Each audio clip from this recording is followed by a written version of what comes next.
Hello and welcome to the Pig and Whistle Tales from Azeroth. As always here at the Pig and Whistle Inn in Stormwind, I go for a variety of subjects with regards to World of Warcraft. So grab a bottle or a pint, sit back and enjoy. This week we'll be going over a lot of different things. We're going to be covering Cataclysm, we're going to be covering PvP, the latest, patch? That's it. The latest patch that is coming out within the next couple of weeks, which is 10.2.5, Seeds of Renewal. We're going to be covering a lot of stuff, but as always, we will start off with the weekly news. Liskanoth, the Zakali Elders, and Aerostar are your world bosses. Aerostar's a band, isn't it? Like from teens of years ago? Not going crazy, right? That just popped into my head, sorry. All located within their relative zones. So you have Liskanoth in Thaldraszus, Zakali Elders in Zaralak Caverns, and Aerostar in the Emerald Dream. Dragonflight Dungeon is your bonus event for the week. This is where at the end of each dungeon you get an extra piece of gear. So you usually get 2 pieces. I think you get 3 this week. So definitely make use of that. If you're a Mythic Plus player, you get an extra piece so you can possibly gear up even more. So stuff like that. Warsong Scramble is your brawl for the week. This is essentially, you have 3 flags in the opposition flag room and you just first to capture 10 flags wins. Don't need to be in possession of all 3 of your flags or anything to capture. It is just, if you are very fast at capturing flags, run flags and you will win this brawl very easily. Terranical, Volcanic and Sanguine are your Mythic Affixes for the week. Terranical, the bosses and the mobs that they summon have increased health and damage. Volcanic, there's a small little eruption underneath you. Please sidestep it. It will interrupt spellcasting. It will do a bit of damage. It's more of an annoyance more so than anything. And Sanguine, when a mob dies, it leaves a pool of sanguine blood behind. Move mobs out of this, and for the love of God, don't stand in it. It's not fun for your healers. Your healers won't like you. You'll get kicked from the group because, yeah, the healer will get upset. But yeah, please don't stand in the Sanguine. It doesn't help. That is it for the weekly news, but we will start off at the Seeds of Renewal patch. This got released, or this was announced a few days ago, I believe. And it's coming on I think the reset of the 17th for EU and 16th for NA. I believe it's that reset week. But essentially what this means is, like, yes, it's a very good patch in itself, and we'll go over what's in that patch. But if you look at the roadmap, what's next is this pirate flag, which is 10.2.6, this random pirate flag that they had on the roadmap. Now, no one knows what this means. I still speculate that it's a nod to, oh my god, this pirate-themed expansion kind of deal. But whether it is or isn't, we will get this hidden patch, which will be really good. And before Season 4 drops, there will be a War Within Alpha. That's the bit I'm looking forward to. Before Season 4, so before the end of this expansion, we'll have a War Within Alpha, which makes sense, because obviously you need it before the next expansion. But we will get this in between, or within the next few months, potentially. When does Season 4 begin? Probably, well, if I had to guess, in about 3 months' time. So this would be in a couple months, maybe? End of Feb? Potentially, that would be really cool to see, but maybe more like March. Who knows? Honestly, who knows? If you're looking at like springtime and early summer release for the War Within, then like mid-summerish, then yeah, probably you're looking at early alpha in March or something, and then the beta will be coming in probably about June. No, not June. Maybe May, something like that. So late Feb and then late May, something like that for the beta and the alpha. But let's have a look at Seeds of Renewal. So what Seeds of Renewal will basically entail is the Dragonflight's epilogues. So this is rounding the story and essentially bringing Yggdrasil fully into the world. This is bringing it into the world of Azeroth as we know it from the Emerald Dream. This is a new home for the Night Elves, and there is a lot of content that is on Yggdrasil. It is now bristling with life, even though it already was. But essentially, new mobs will be on this island, and it will be where the Night Elves are making their home. They've already established buildings on there, and they're sort of building it up, which is really cool. it's definitely going to be a place where I like just stand around to queue, like for arenas and battlegrounds, because I've always needed a new place to do that. Last couple times it's been Valdrakken and oh my god, I've already forgotten the Shadowlands one. Oribos, that's it. For some reason I was thinking Osiris or something, but yeah, no, it is Oribos. That's where like I've been queuing for the past couple of expansions. It's not great, but the Dragon Isles epilogues will bring all of this to a close, and it will be like, oh my god, this is what's happening. Like, you know, these voices, what we saw in the War Within cinematic. Like, there's already hints to like someone speaking to Thrall and Jaina in this quest line, in the current quest line that we have for Amirdrasil right now. So that'll be more of a nod and pushing us in that direction and that kind of deal. It's like, oh my god, this person needs to, you know, get kicked in the arse and kicked out and defeated and all that stuff. You know, it's setting it up, essentially. The Reclamation of Gilneas is something really cool. So I'm not sure how they're going to do this, because no one really... This would make a lot more sense if we were actually going to use Azeroth as the sort of vocal point of the expansion, but I don't think we are. Well, Azeroth as a whole we are, but I mean like Eastern Kingdoms or Kalimdor, because Gilneas is obviously a city that's in the far north of Eastern Kingdoms, and the Alliance never had that. Ironforge was the furthest north, but that's about the halfway mark of Eastern Kingdoms. Gilneas was that little bit further up. But it is cool that we're eventually getting to reclaim Gilneas. I think Gilneas is a city that definitely deserved to be a city rather than just an introductory quest.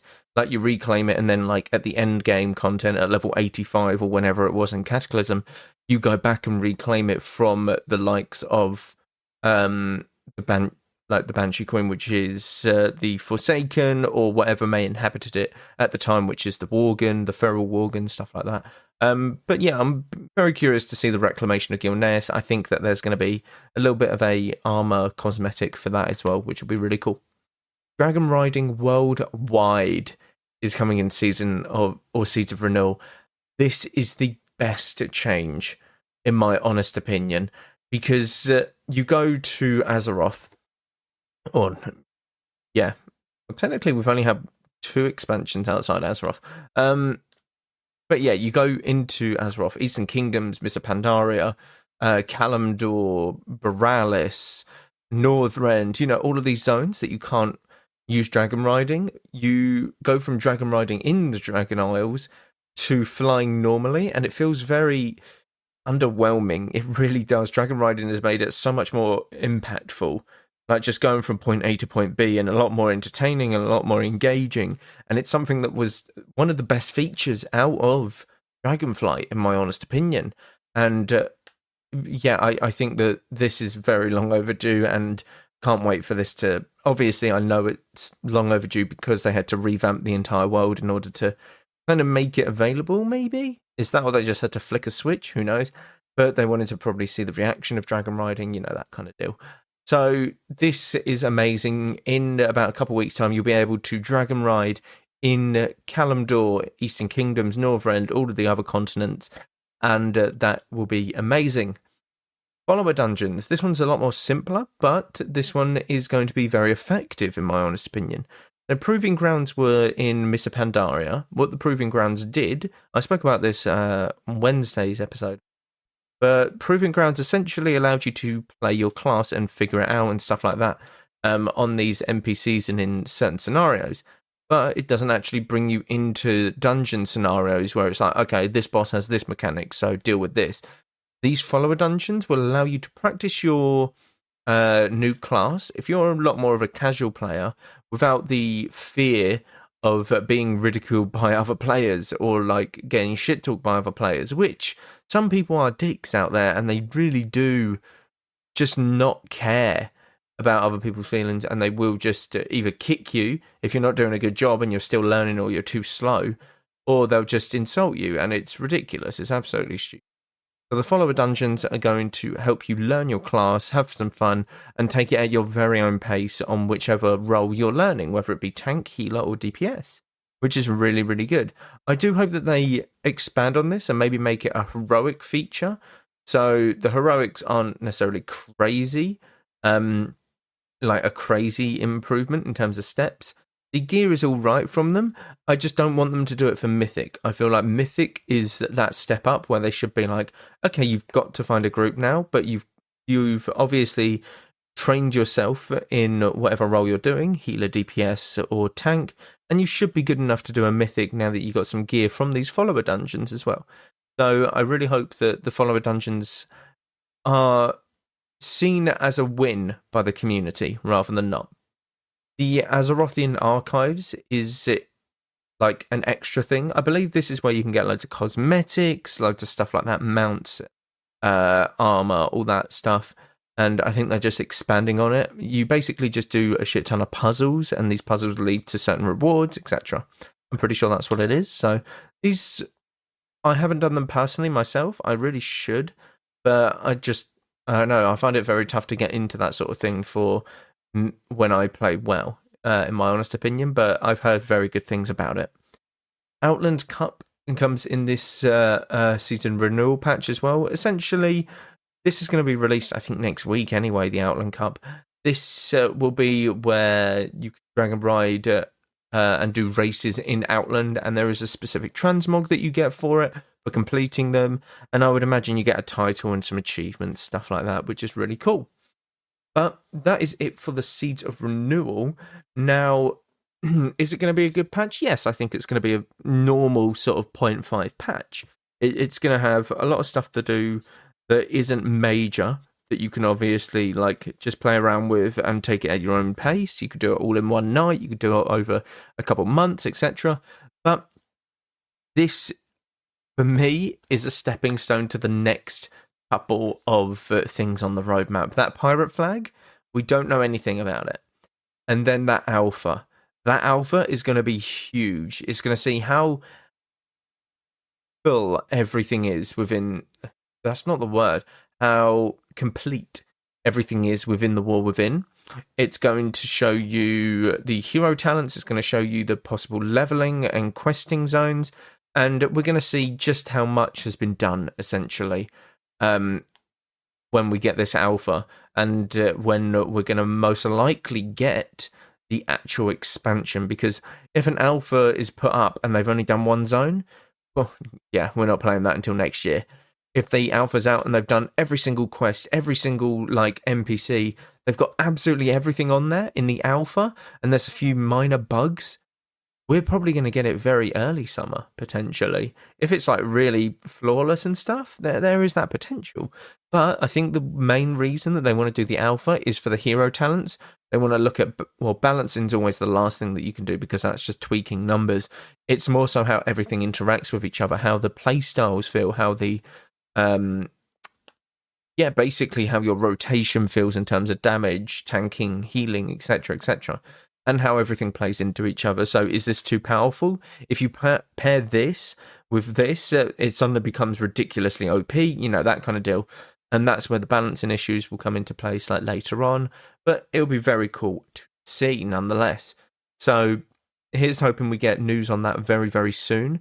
And a little bit after Seeds of Renewal, maybe a couple weeks after at the very latest, I would like to hope. Now, let's swap over to the forums, the good old fun forums, and I picked out a few good ones here. So, keep Kata all original, no changes. This one's very short, and I originally wasn't going to pick this one because the main post is, it's all, oh my god, hashtag no changes, all that stuff. But there was one response which I had to address. The Kata Classic servers need to stay as an original Kata as possible.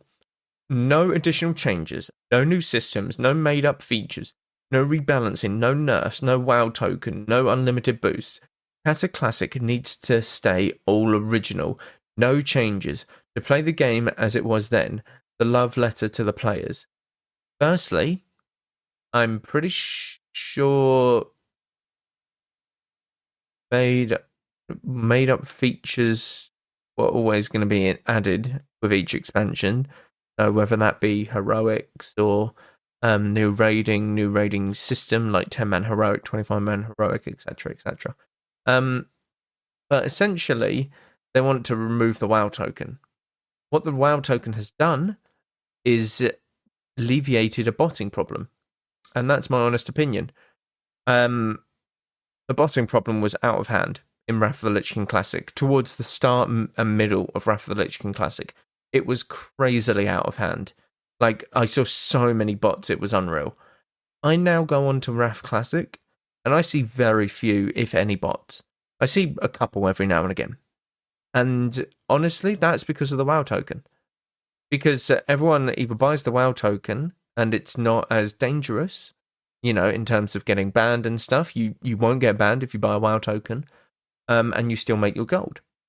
Whereas if you bought gold, you have that chance to get banned, and then that gold's useless anyway, so you've just spent money for no real reason. And the way that bots work is the more people that bought gold, the more bots they would make to make gold so that they could sell the gold. So the WoW tokens helped with that. And I don't think Classic players have seen that or understand that. I literally have clips of me. I have a YouTube video of me looking at one point in time on Wrath Classic, and the amount of Death Knight bots that I see in one spot is absolutely insane. It was crazy. So the response I wanted to reply to was this one. Yeah, nah, not gonna happen. They're keeping Heroic Plus, account-wide collections, the WoW token, and are changing the auction house. One can wish, but your wishes fall on deaf ears. Okay, so he's named 4 things there. Named 4 things. Now, yes, they are changes. The Heroic Plus, the account-wide collections, the WoW token, and the auction house changes. The auction house is going to change to the retail auction house, where it's a lot more cleaner, a lot more user-friendly, and you don't need add-ons for it. The retail auction house is a masterpiece, in my honest opinion. It's absolutely amazing. So why would we not have that? It's a quality of life change. Perfect. The WoW token, I've just went over it. It's a quality of life change because there's less bots. No one, you do not have to interact with the WoW token at all. You can just ignore it, and you do not have to interact with it. It's that simple. Account-wide collections. Some people might hate this. Some people might like this. I think it's very good. If you've collected something on a character, but then you have to go and refarm it, like whether it be a reputation or anything, on a different character, that can be a ball ache. It really can. So why wouldn't you have account-wide collections? Also, I'm pretty sure they had account-wide collections anyway, with the Mount Journal and stuff in Cataclysm. Unless I'm going crazy. And like pets and stuff. Like, I'm pretty sure they had that in Cataclysm. I'm not too sure. Someone will have to remind me of that. But again, I think it's just a quality of life change. And Heroic Plus. If they do not keep Heroic Plus in Cataclysm Classic, the game will die. It's that simple. The game was revitalized when they brought in the looking for group system in Wrath of the Lich King. The game was revitalized when they brought in the Heroic Plus system for gearing alt characters.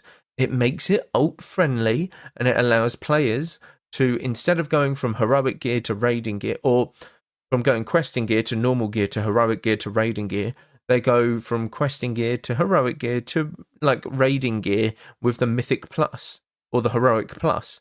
And the Heroic Pluses are something that are meant to be used as a gearing system, not as a, oh my god, we need 7k gear score, like you need to get 5 badges really quickly kind of deal. No, it's for gearing.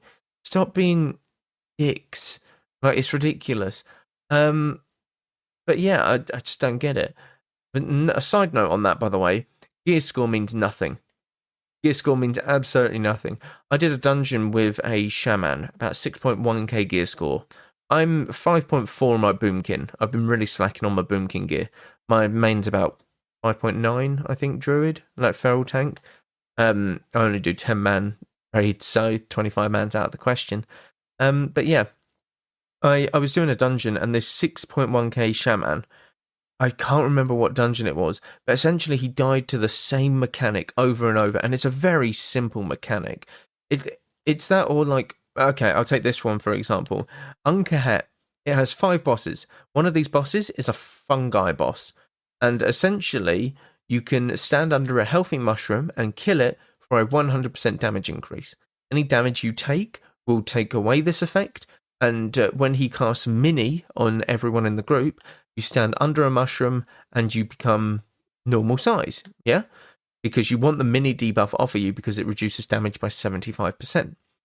I have seen people who have the highest gear score in the world don't know these mechanics.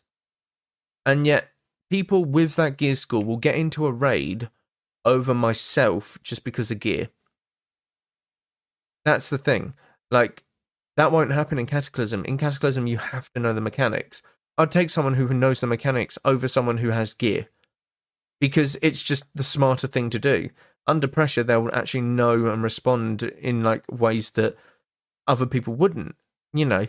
But the gear score thing is a community thing. That's a community problem. That's not a Blizzard problem. I do need to state that because we are the ones who are toxic to ourselves with that.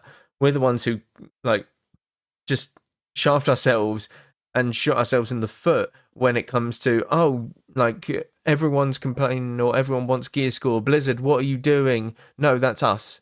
That's us doing that. That's the community.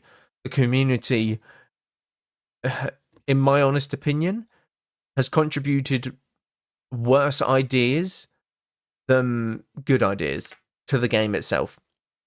The good ideas, such as Hardcore WoW, really good. I'm not sure if Season of Discovery was a player-based decision. I don't feel like it was. I feel like Blizzard kind of took a spin on that by themselves. We kind of said like, oh my god, a sandbox kind of mode, that kind of deal is what I had an idea of. But when they released Season of Discovery, it was a very good idea that they did, and that was a Blizzard like idea. But gear score, you know, there was Mythic plus rating system. That was a very poor decision to add, in my honest opinion, because everyone's like, oh my god, what's your rating? What's your like Mythic rating? And let's face it, the Mythic rating means fuck all. Like, I don't mean to sound dickish or big-headed or anything like that. I did some PvE Mythics, and they are ridiculously easy. I did like plus 15s stuff. I know that's low and it's been very easy with Mythics, but I haven't done a Mythic since Season 1 or 2 of Shadowlands, and I honestly just couldn't tell you how easy it was. It's ridiculous. Now, I get that like plus 20s, 25s and stuff are happening, and obviously when you get to that sort of level, yes, you need a bit of coordination, you need a bit of kick rotation, stuff like that with your players.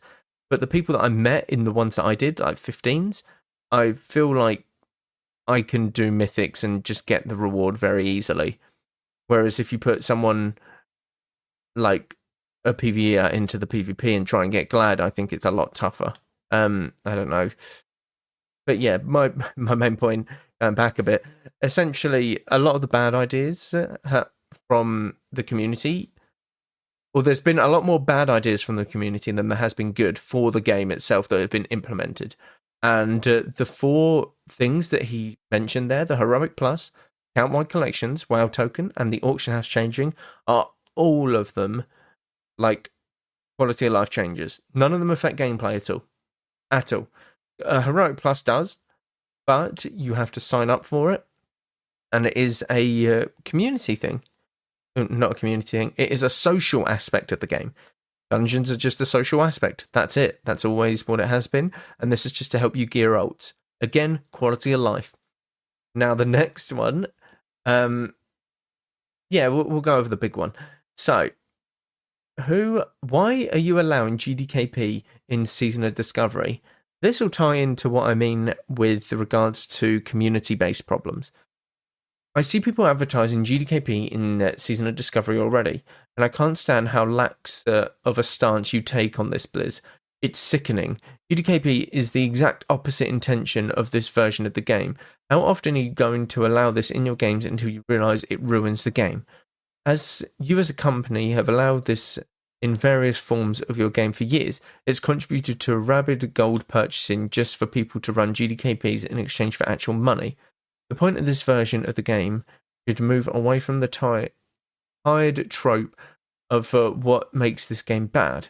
If the intent of your design team is to always allow this, and the seemingly lackluster response to people that buy gold, it's insane to me. It's insane to me that anyone would keep playing this after next phase, because that's all this will become, just another slightly different version of Classic. What? That's literally what the game is. Season of Discovery is just a different version of Classic. What? My brain just imploded. There's more to this, but I want to address this first. GDKPs, not on Blizzard's... It's on Blizzard's to-do list, probably, but it's really not at the forefront. The community, ourselves, we're the problem. We are the problem when it comes to GDKPs. The thing is, I see... Well, I haven't played Season of Discovery, so I can't really speak, but I see very few GDKPs on Retail and Wrath Classic. I see a few. I do see a few, but they're very few and far between. They're more advertised, and you've got to really get into them and stuff like that, find the Discords, etc., etc. But I don't think they're nearly as a problem as people think. If people want to buy the gold, they can buy the gold. They are banning people in Season of Discovery for buying gold, and you do see a couple bots and stuff, which is very sad, but there will always be bots in Classic World of Warcraft, up until Cataclysm, probably. This is because the game itself is run very simply. In Classic, as a hunter, you send your pet in, you auto-attack, and it will die. If your pet gets to a certain percentage, you mend pet. You know, it's that kind of deal. I saw so many bots in Classic that were hunters, and when you killed their pet, essentially they'll just stand there trying to res it again. And then when they resed it, you just kill it again. You know, that kind of deal. That's how you screwed over, like, bots in Classic World of Warcraft. But there will always be botting in Classic, mainly because it is a very simplistic game, and the coding for these bots will be very simplistic as well. I, for one, would like to see a stern stance on that one, at least one version of your game. Please, for the love of anything you people have made and been part of for over 20 years, can't possibly think this is good for your player base or product.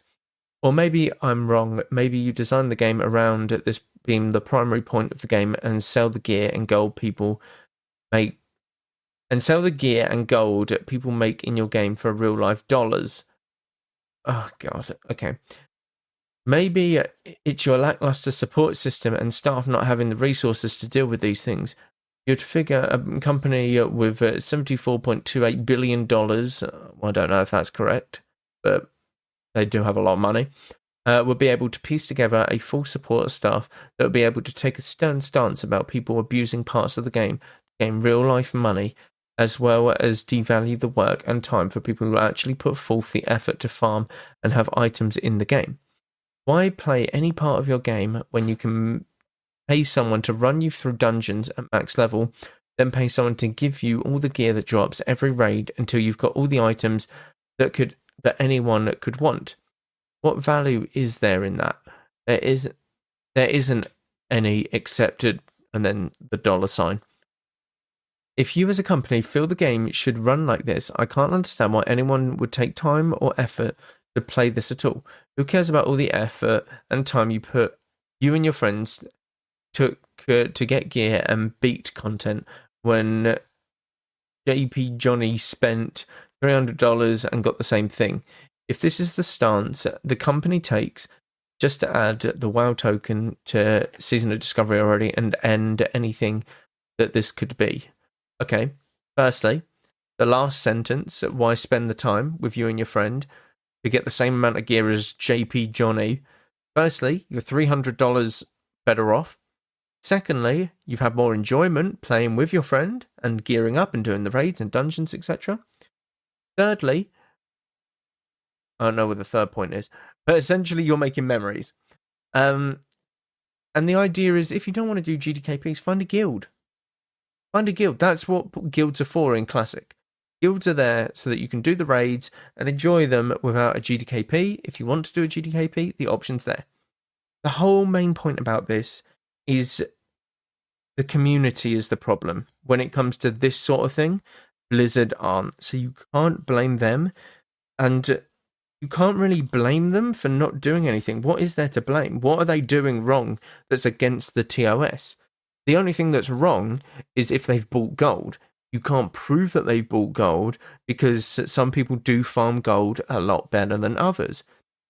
Now, depending on how much gold, like at this level, at level 25, if you've had 350 gold in 1 week, then it's a bit dodgy because it's like, oh, well, you've clearly bought that.